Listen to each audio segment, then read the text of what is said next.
In 1997, the showrooms were closed and I went into the business call center. The first dial-up discs were beginning to emerge that allowed customers to have a BT Connect, later BT Internet, email address. So the internet was becoming a thing. BT were a trialist for Barclaycard, and we had access to an experimental shopping mall called Barclay Square. I was able to shop online to test and measure early cybersecurity for online payments and how to build a secure gateway. My main purchases were sending flowers via Interflora on my lunch break from the comfort of my desk in the office. Here is an article from 2016 if you want to read more. Later, Indio Square was launched. Also, in 1998, BT showed us case studies, and one of the most memorable for me was how a butcher from Yorkshire was able to sell his locally produced black pudding into Japan as he had commissioned BT to build him a website. His sales were through the roof, and the butcher's exports were way above the cost of the website. We were on a roll. Yahoo was the main homepage for BT Internet customers, and we all had a yahoo.com email address. We saw the launch of Google in 1998, now one of the biggest tech companies in the world, dominating not only the internet search market, we all say, just Google it, but also a 50% market share in mobile phone operating systems, in the form of the Android OS. Then came the incremental surge in registering domain names, as having an online presence became increasingly important to be ahead of the game.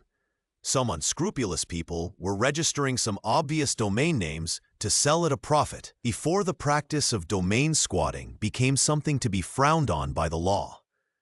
Amazon had been an online book retailer, launching in 1994, but we really didn't hear of them until the late 90s, early noughties, as the UK was just embracing the internet, and the USA were a few years ahead with this way of doing business.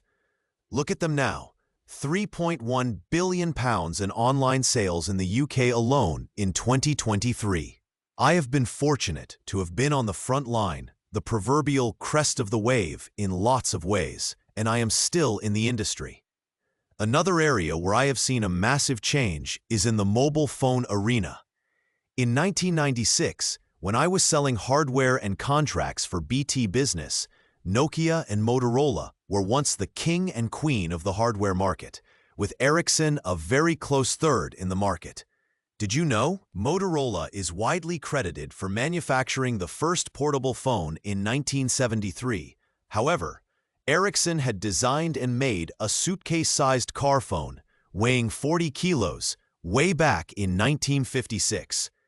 1997 was the transition from analog mobile phone technology to digital, SIM card-based GSM, Global System for Mobile Communications, and international roaming became a thing. You didn't have to run around trying to find a payphone in France when your car had broken down, was the plus side. Obviously, early costs for international roaming were quite high compared to these days. And all of a sudden, we had BlackBerry dominating the global market. There are many videos on YouTube about the rise and fall of BlackBerry, one of the most secure email systems in the world, which is no longer with us. To be continued.